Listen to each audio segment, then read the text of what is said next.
there are a couple people on the list speaking on this tonight. Alan, could you just give an update on this? Because I think there's a lot of misinformation out there on social media. Sure, I'd be happy to. As Mr. Crothers pointed out, there was a housing element was adopted in 2021, just as background.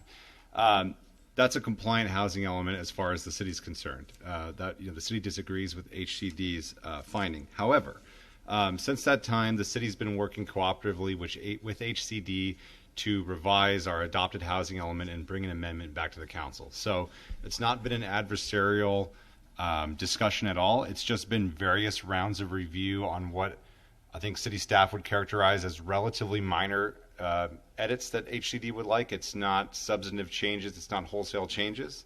The city has essentially agreed to make all changes that HCD has recommended. There's been several rounds of review, and while it's been 2 years, it takes a long time, unfortunately, because there's many cities in the state, and HCD is busy. So we're far from the only city that got sucked up into that vortex. But to fast forward a little bit,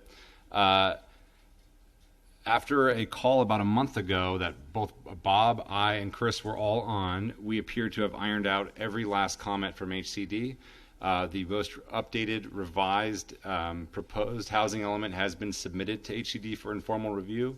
We expect to have that back shortly, and we'll post that for public review, as well as eventually bring it back to this council to adopt amendments to the already approved housing element that was approved in 2021, likely in the first quarter of next year. So it's been a long process, unfortunately. A lot of it is out of our control, but it's been a collaborative relationship with HCD, and we're almost on the finish line.